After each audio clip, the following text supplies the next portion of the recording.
Will the freezing of federal funding affect you? Will it affect Social Security? Will it affect Medicaid? Will it affect people who personally receive assistance from the government? The answer is no. And I got the memorandum right here, and we're going to read through it. It's incredible how quickly false things just fly around, especially on the internet. What's that saying? Like a lie will go around the whole world before the truth even makes it a few feet or something like that. It's so true, because if anyone would take the time just to look, they would see exactly what was in the memorandum and what it consists of and what it's really about. So just to clear the air, we're going to read through it together. It's not super long. It's a little lengthy, but I think everyone needs to know what it says. First off, why is Trump freezing federal funding? He's freezing these things and bringing them all to a pause so he can make sure that the spending from the federal government is going towards the things that the people voted him into office for, and to make sure that there's no crazy amounts of funds, millions and billions of dollars, being sent to crazy stuff like, I don't know, there was some condom research going on in another country. There was money that was about to be sent to the WHO, even though we just pulled out, and to make sure that we're not sending foreign aid to where it doesn't need to be, and all sorts of other stuff. That's why it's being froze. So that way they can go through it and reorganize it and make sure that all the funding is going to benefit us American people. That's what this is for. This isn't Trump being a tyrant. This isn't Trump being a meanie. This is him reorganizing everything and pausing it, stopping the movement so they can look at it and take out the useless spending. Mind you, Kamala Harris got almost $2 billion in funding for her campaign and still ended up $20 million in debt. So it goes to show the people that were in office the last 4 years were not good at spending money and threw it around all willy-nilly, which caused inflation. So he's freezing it. He's pausing it. They need to look at it, make sure nothing is going where it's not supposed to be going. That's why this is happening. So, Executive Office of the President, Office of Management and Budget, Washington, D.C., 20503. January 27th, 2025. M2513, Memorandum for Heads of Executive Departments and Agencies, from Matthew J. Vaith, Acting Director. I think I said that name right. Probably butchered it. Oh well. Office of Management and Budget. Subject: temporary pause of agency grant, loan, and other financial assistance programs. The American people elected Donald J. Trump to be President of the United States and gave him a mandate to increase the impact of every federal taxpayer dollar. In fiscal year 2024, of the nearly $10 trillion that the federal government spent, more than $3 trillion was federal financial assistance, such as grants and loans. Career and political appointees in the executive branch have a duty to align federal spending and actions with the will of the American people as expressed through presidential priorities. Financial assistance should be dedicated to advancing administration priorities, focusing taxpayer dollars to advance a stronger and safer America, eliminating the financial burden of inflation for citizens, unleashing American energy and manufacturing, ending wokeness and the weaponization of government, promoting efficiency in government, and making America healthy again.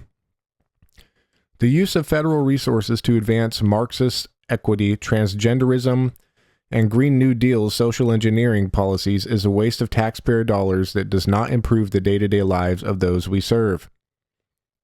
This memorandum requires federal agencies to identify and review all federal financial assistance programs and supporting activities consistent with the president's policies and requirements.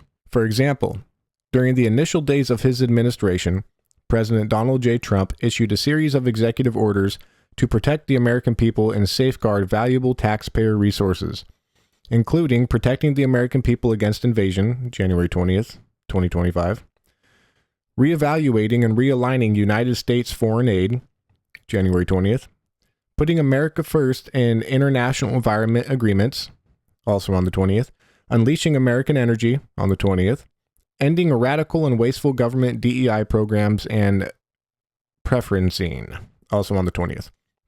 Now, here's the part that really matters that everyone needs to hear. Down here at the bottom, I got it highlighted.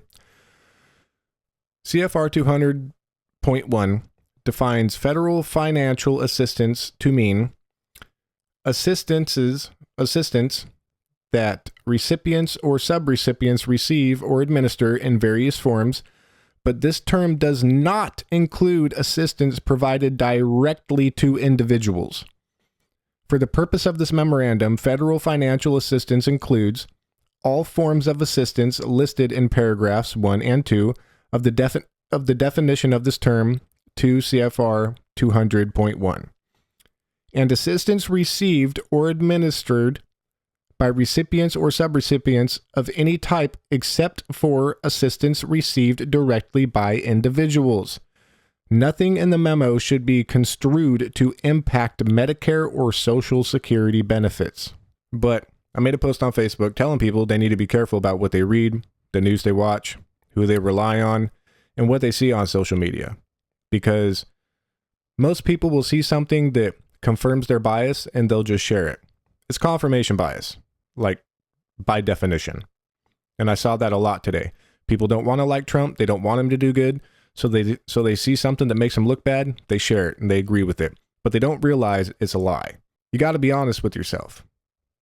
Even if you don't like the guy, you want him to do good. Even those of us who voted for Trump and wanted Trump and were sick of Biden, we were still hoping Biden would at least do good. We don't want anyone to do bad that is in the presidential seat, because then we do bad. That affects us. You got to be careful about the things that you share, the things that you rely on, what you watch, what you consume. You need to do your due diligence and find out the core truth, the facts. You have to. It's our job as American citizens. I think it's sad if you don't search for the truth and the facts as an American citizen. If you don't know exactly what's going on, I think that's sad. If you rely on others telling you what's up without ever looking into it, if figuring out if they're reliable or not, if you don't do that, I think that's sad. And it's scary because I'm sure tons of people do that. And that is not good for our country.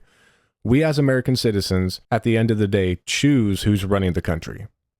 We choose what policies are going to be put forth by choosing who gets into office. So I would very much hope that people are aware of what they're voting in and what's going on. And I think that falls in line with why so many people voted for Biden, why so many people, well, I mean, not a lot, but still a lot in the grand scheme of things, why so many people voted for Kamala Harris. And that's the scary part, because if you know where to find the facts, that woman lied and lied and lied. But so many people voted for her. So many people fell for it because they don't critically think. We lack critical thinking in this country, and that's due to many things that we distract ourselves with, many things that we give energy to. We scroll and scroll and scroll and scroll. We like to be entertained. Entertain me, entertain me, entertain me. We like to be distracted. I mean, if that's your prerogative, then so be it. But I think it is our obligation as American citizens to be informed on the facts. Not listen to what someone is telling us what the facts are, knowing where the facts are, finding them, seeing them, and knowing what they are without having to have someone tell us what they are and rely on them. Because a lot of us rely on horrible people, and there's a lot of people lying to us out there. So, yeah, I hope that helps people. I really hope that a lot of you know how to stay informed and know where to go to stay informed. Pay attention to the government website, the White House website. They're being very transparent. They're throwing everything out there. So go to the core, go to the true source before you run with something.